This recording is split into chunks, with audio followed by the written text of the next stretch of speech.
The Bliss Business Podcast, the show about empathy, connection, and consciousness in business. Today's episode is brought to you by Zero Company, your paid search, social media, and programmatic ad experts. Welcome back. Welcome back to the Marketing with Purpose Kit series of the Bliss Business Podcast, where really we explore what it takes for marketing leaders to create the impact that goes beyond just really the numbers that we're oftentimes pressed to look for. I'm Mike, and in each episode, we sit down with CMOs to explore their leadership approach and the different strategies that drive performance and that really resonate with their audience. And together with these guests, we'll dive into what's working, really what's not working, and things that we love to talk about, like how purpose and empathy can transform the way that a brand leads to a genuine connection with its audience. So with that, let's get started. Our guest today, I'm being joined by Liane Caruso. She's the fractional CMO at Image Studios. Liane is a seasoned marketing strategist, which I know you will enjoy hearing from her today. And as well, she's a brand builder in the franchising space with over 20 years of experience leading growth for multi-location and franchise brands. She's also the founder of Hello CMO, where she delivers data-driven strategies that accelerate development, elevate brand visibility, and improve franchise marketing performance. And then specifically at Image Studios, she's leading the marketing efforts across franchise development, brand positioning, and local marketing support, which is a ton to say, particularly when it comes to this franchise. And so we're going to explore today with her customer connection in a data-driven world. I'm super excited, as I'm sure you will, to learn all the insights that Liane has to share with us. So with that, Liane, welcome to our show today. Thank you so much. Thanks for having me. We're super excited. So, Liane, maybe let's just kick off, before we dive in real deep into all these other topics. I'd love to hear really why was customer connection in this data-driven world the topic that you chose for us to explore today? Yeah, I think it's so top of mind right now. We're just inundated with KPIs and dashboards and ads and social media and just all of the things. And I was reading an article not too long ago that like the funnel is broken, and is there even a funnel anymore? And that just kind of makes me sad, because it's like, where is the storytelling? Where is the true customer connection? At the end of the day, especially in business, we still buy from people we know, like, and trust. And I don't think we should lose that, even in this data connected world that we're living in. So I think it's a fascinating challenge for all of us to keep the human nature of marketing still top of mind. Yes, I love that you said that phrase, top of mind, because it's true, right? We're bombarded, it seems like, with data and dashboards and new shiny tools that we can implement. That it's so easy today to lose what really should be the most important thing, right? Is our connection with our customers. So maybe kind of transitioning to bridging the strategy together with growth, right? It's been reported that, and I think we feel this too, right, as CMOs, that CMOs are often pulled between these short-term campaign results and ROI, and then the long-term building of the brand and its essence and what it really should stand for. So I'm curious in your thoughts on how do you ensure that your marketing stays aligned with the company's growth goals, right? Trying to meet those almost every quarter, or every 3 months. And where do you find the biggest friction points in trying to make that happen? That's a great question. And in the franchise space, not only are we thinking about our brand, but we also have to think about our franchisees' success and their local store. And so we have to kind of keep two things in mind, because ultimately when our franchisees are successful, that drives our growth. So we really kind of have to align the KPIs, I think, with our company objectives AUVs, franchisee success, all of that stuff, and retention, not just lead metrics. But the friction really comes in balancing some of those short-term wins, especially when development teams are under pressure to deliver leads, and we're like constantly being tasked with, I'm not getting leads, I'm not getting tours. In our case, ours is more of a B2B driven world, even from the franchisee side, but really kind of keeping that long-term brand equity play, and because that's what's necessary to sustain our growth across the system. Right. Yeah. Ultimately, right. That is going to be the North Star that kind of guides and directs you. So yeah, I can certainly understand how challenging that can be. So maybe, kind of shifting gears a little bit and talking a little bit more about our North Star, and, something that we think is very important. It's kind of at the heart of what we do, is leading with purpose, particularly when we're under this kind of pressure. So in the high stakes situations, right, like a brand crisis, or say like a market turndown or economic, financial crisis, how have you looked to maintain a sense of purpose, or that North Star and empathy, while making, quick strategic decisions? Yeah. So, I mean, we're big on empathy. I know that this is like the driving force of what you guys do. So I think it's really important, especially again, in franchising, it's such a unique space that these franchisees have their own business. They've put their retirement on the line. They're building their own business. And so we have to ensure that we let them know that we understand what they're going through and the pain that they feel, and that we are doing what it takes. We are keeping the lines of communication open, honest, and transparent, and not just, faking a message. We want to make sure that the trust is always there. We don't want to erode that trust by any means. And so I think for us, it's just staying ahead of the communication as much as possible. Personal phone calls. Our CEO is very good about getting on the phone. Our COO, like everybody is, they're right in it with everybody, because not only have they built this big brand with over 100 locations, but they've done it and they own their own, and so they can share that empathy with their franchisees. That's so great to hear, right? That everyone's involved, and really the opportunity is there to listen to all of those challenges and pain points and kind of really feel them in our own hearts, right? So that way we can drive, the right sort of actions or activities. So what a great example of that you're leading at Image Studios. So now another topic is kind of this execution across larger organizations or larger teams. And so when you're launching a new product, let's say, or a new service, I'm curious, or maybe you're entering a completely different market, either a location or, sort of a new vertical. What's been the most effective way to align the sales team, the product and service team, the customer success team? And where does that alignment, tend to maybe break down? So again, it goes right back to communication, right? And so for us, probably the most relevant piece of this is going into a new market. As a system, our products and services, we're a real estate company, almost like a property manager of salon suites. And that's ultimately what Image Studios is.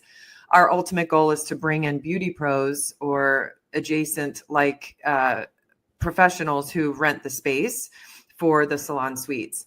And so when we're coming into a new market, we have to obviously push the word out that we're there. But the breakdown in communication often comes breakdown in it is the communication.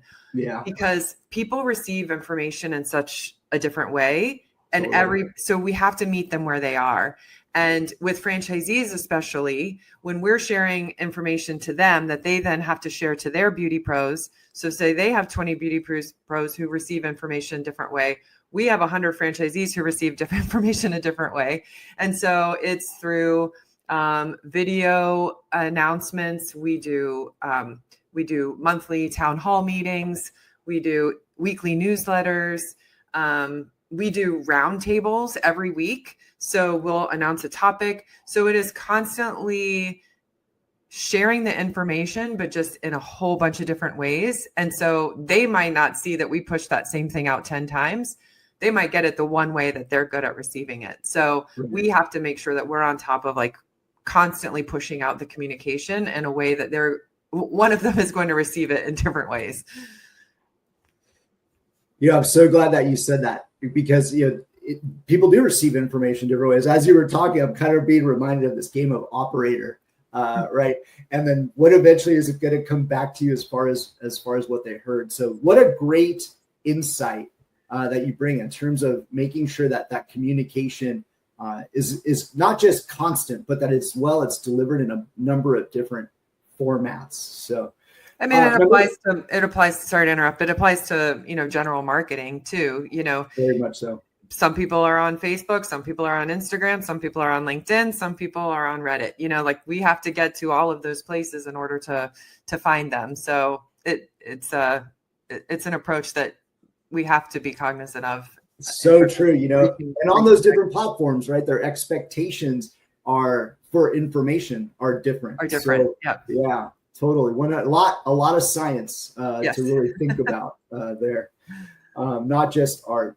Now, when it comes to driving strategy, I know our audience would really love to hear. So, perhaps if you could share a time when customer feedback, or say maybe some behavioral data that came to you, kind of maybe completely shifted the direction of, say, a campaign or some kind of advertising effort, and what that thought sort of helped teach you about balancing the intuition that you maybe had as a marketer with that analytics.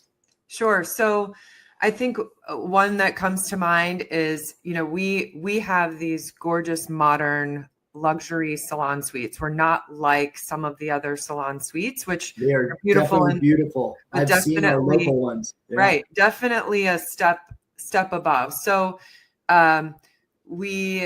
luxury is a good word, but it's not a good word for beauty pros, because then they think it's too expensive for them. So modern is how we use the word modern.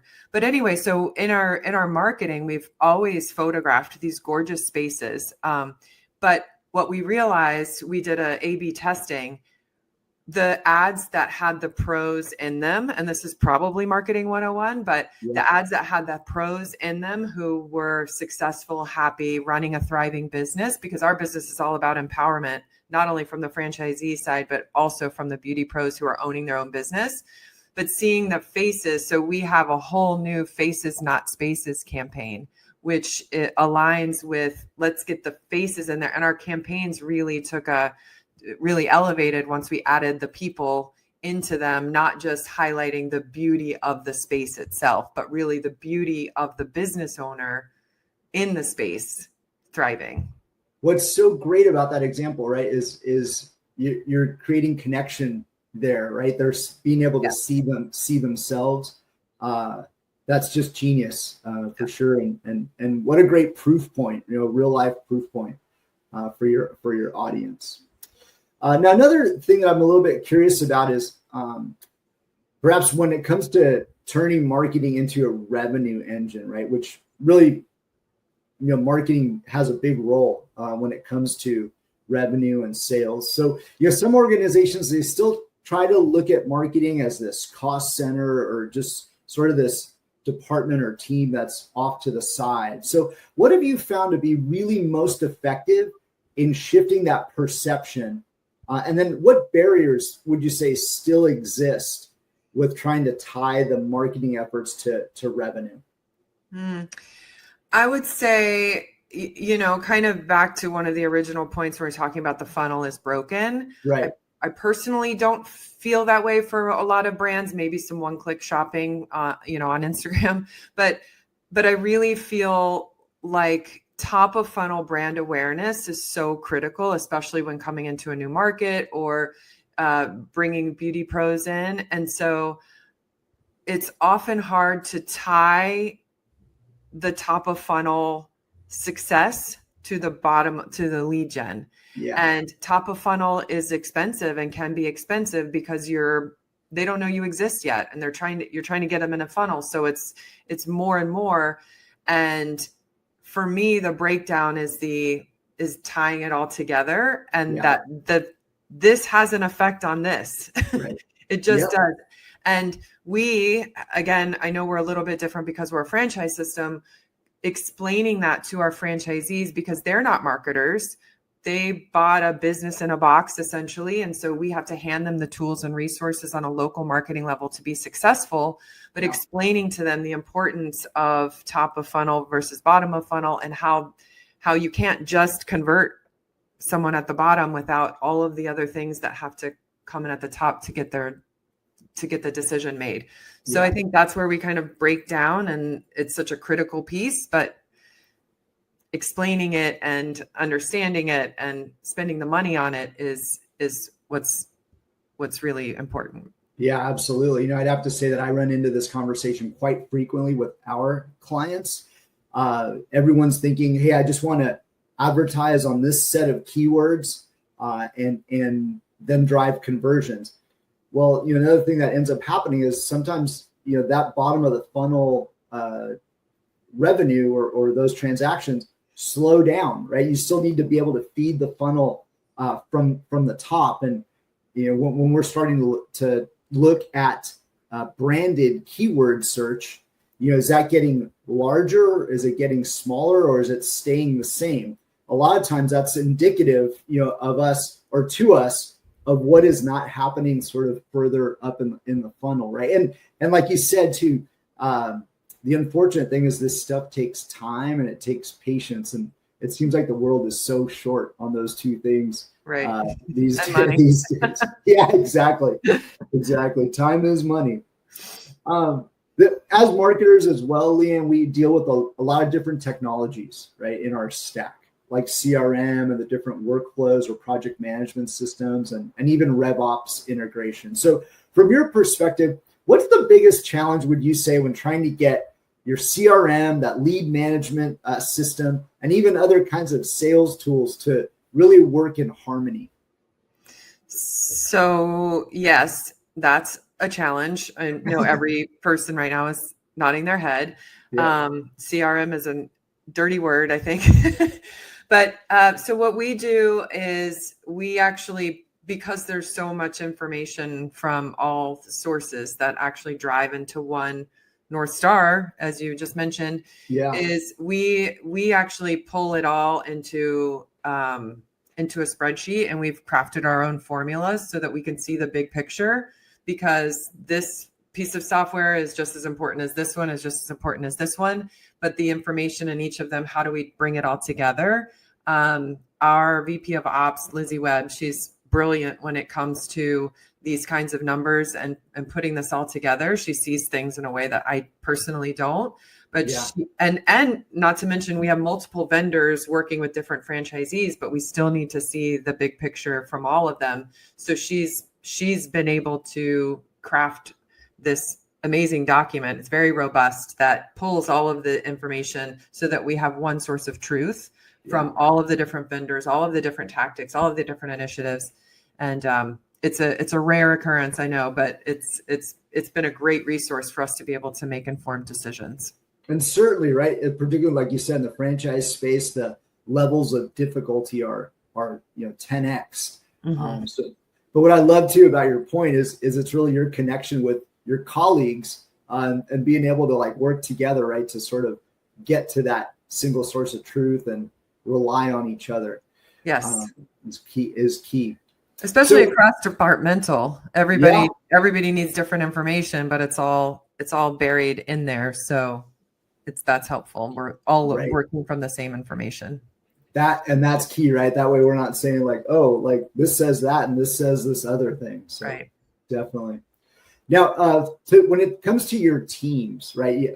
We all want to build high performance teams, and so I'm thinking maybe you can lend some insights for our audience. So what's been your approach to helping to develop the marketing talent so that they're not just, hit with performance goals, but so they're also able to, number one, stay engaged and be inspired as marketers. And where do you see leaders, say, struggling today to try to keep their top talent to be able to do that? Yeah, I mean, It's I think it's hiring the right people, which I know is very hard today to get to know how good someone's going to be in a few weeks. Yeah. But I do think there's a lot of training that's involved. For me, when I'm training somebody, from the very beginning, I say, it's okay if you don't get this for 4 to 6 months. It'll all come together then. Yeah. But soak it all in, ask lots of questions, learn from our vendor partners, learn from our team, but I'm also big on self-starters and people who take things and run with them. But right. I think it's more giving them the grace to learn instead of throwing them to the wolves. Personally, that's how I lead. And I also think that there's not too many questions. While I appreciate if you go try to find the answer first. Yeah. But to me, it's more of just empathetic leading and letting them own things, letting them fall, but also letting them, how they learn from those falls is equally as important as not falling, I think. Yeah. Yeah, particularly. And, I would say certainly the world could use a lot more grace today. And yeah, the worst mistake is one that you don't learn from. So wholeheartedly, agree there.